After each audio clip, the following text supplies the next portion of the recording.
여러분 안녕하세요. 최근에 잠을 못 주무시고 불안과 걱정, 근심에 떨고 있는 많은 투자자들을 위해서 제가 희망적인 얘기를 하나 더 드리려고 합니다. 요즘 정말 투자자들이 참 힘들게 됐죠. 주식 가격 떨어졌죠. 코인도 떨어졌죠. 부동산 특히 이제 영끌 투자하신 분들은 정말 어렵게 되어 있습니다. 자산 가격의 버블이 거품이 거치는 과정인 것은 물론입니다. 코인, 주식, 채권, 주택 모든 투자 자산의 가격이 내려가고 있습니다. 그런데 이제 그 주식시장의 경우에는 모든 경제 변수들이 여기에 반영이 되니까 주식시장은 이제 그 경제 바로미터가 되고 또 일반 서민들, 일반 중산층들이 이제 주식 투자를 많이 하게 되는 거죠. 물론 이제 최근에 주식 폭락의 원인이 여러 가지가 있죠. 그것에 대해서는 더 설명을 안 드려도 될 것 같습니다.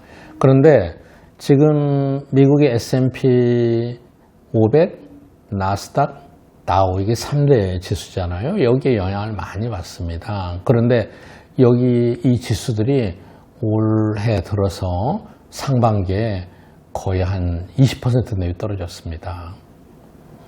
물론 이제 최근 7월 하순 들어서는 약간 올라가는 기미가 있습니다만은 20%는 떨어졌는데 이 전문가들이 이런 걸 연구해요. 앞으로 이제 언제 반등할 거냐?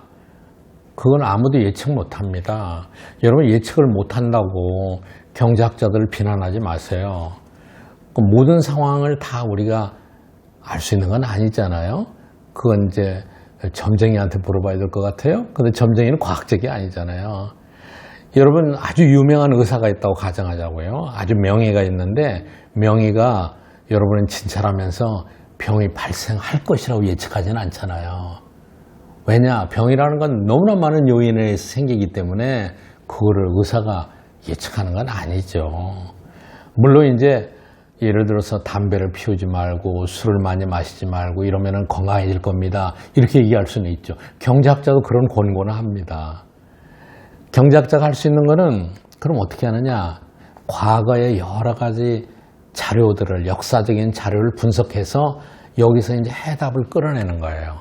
과거에는 이런 문제들이 어떻게 해결됐다. 그런 것들을 우리가 찾아보는데 최근에 이 1950년 이후에 주가가 20% 이상 떨어진 것들을 분석한 자료가 발표가 됐나요?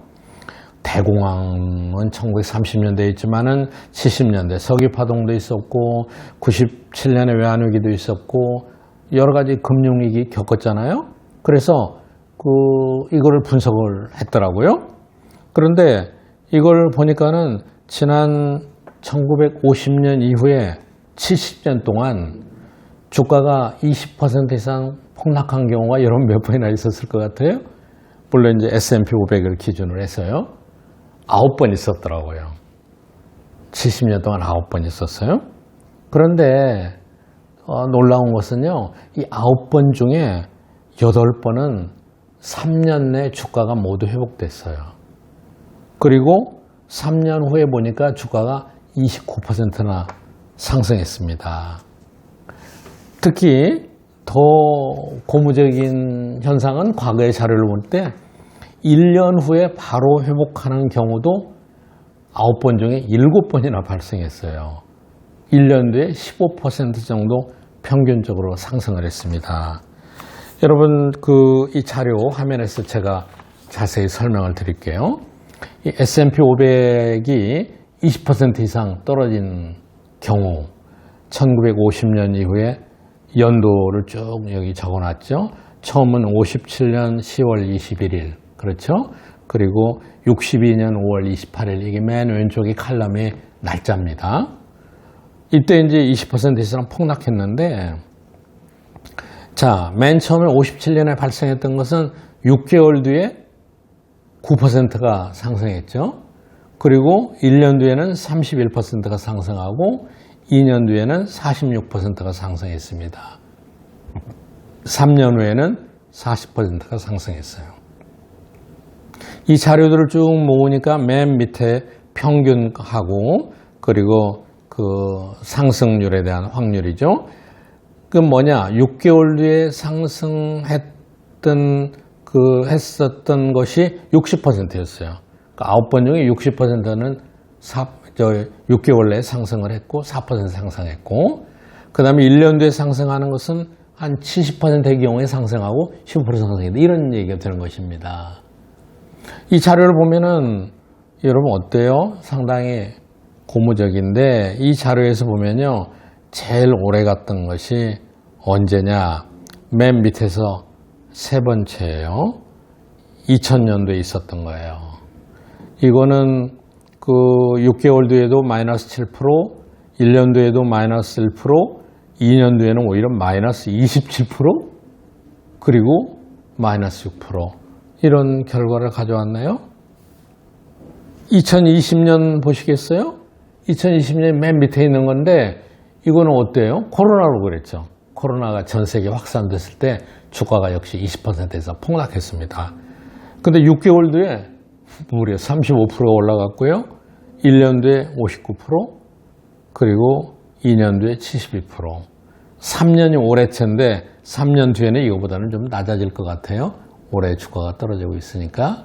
자, 그래서 이 50년 이후에 여러 가지 실증적인 자료를 분석해 보면은 이 폭락한 주가는 결국은 회복되기 마련이다. 역사적인 실증적인 자료가 이것들을 보여주고 있다. 이렇게 정리할 수 있습니다. 물론 과거에 그랬다고 반드시 오늘 또 그게 나타나리라는 보장은 없습니다. 지금 어려운 시기인 건 사실입니다. 여전히 코로나 수그러들고 있지 않죠. 우크라이나 경우에도 몇 가지 시나리오가 있는데 이게 어떻게 될지 모르겠어요. 가장 긍정적인 시나리오는 8월, 9월 앞으로 한두 달 사이 휴전하지 않겠느냐. 왜냐, 우크라이나도 피해가 많고 러시아도 피해가 많고 더 이상 끌기가 어렵다. 이게 가장 긍정적인 시나리오 같아요. 두 번째 시나리오는 우크라이나가 최근 서방으로부터 현대 무기를 많이 지원받고 있잖아요. 그러니까 이걸 이용해서 지금 러시아의 이런 영토를 회복하고 우크라이나가 승리하게 될 거다. 그런데 글쎄요, 이런 시나리오가 실현될 수 있을지. 세 번째 시나리오는 장기전으로 갈 거다. 러시아가 예전에 아프가니스탄에서 수십 년 했던 것처럼 이 전쟁이 5개월 돼도 러시아의 목표는 1, 2주일 내에 우크라이나를 다 점령하려고 했었다는 거 아닙니까? 그런데 지금 5개월이 가도 지지부진하고 러시아도 피해가 많죠. 그런데 러시아가 쉽게 포기하지 않을 거라는 거죠. 러시아도 대국이죠. 우크라이나도 큰 나라고. 그러니까 이 전쟁이 계속될 거다. 상당히 오래 갈 거다. 이거가 가장 비관적인 시나리오죠. 여러분들 우크라이나 국민들의 얼마나 용감합니까? 얼마나 애국심이 큽니까? 이런 여러 가지 정신으로 봐서는 우크라이나를 승리했으면 좋겠어요. 그런데 세계 경제에 미치는 영향으로 볼 때는 어떻게 좀 빨리 휴전이라도 하면 좋을 것 같아요. 자, 이것도 역시 우리 경제, 주식시장 이런 거에 영향을 많이 미치게 될 겁니다. 여러분 어떤 경우라도 경제 현상이 수많은 요인에 의해서 그 결과가 결정되는 것은 맞습니다만은 그래도 그 많은 요인들을 과학적인 시각으로, 경제학적인 시각으로 보면은 이 요인은 플러스고 마이너스고 이게 어떻게 될 것인가라는 것을 어느 정도 짐작할 수 있습니다. 이런 분석에 여러분 단단한 기초, 단단한 그 의사결정의 기준을 가지고 여러분의 투자 결정을 하셔야 됩니다. 조그만 일에 일희일비 하시지 말고 순간적으로 큰 투자 결정하지 마시고 안전 위주로 잘 관리하셔야만 됩니다. 여러분 감사합니다.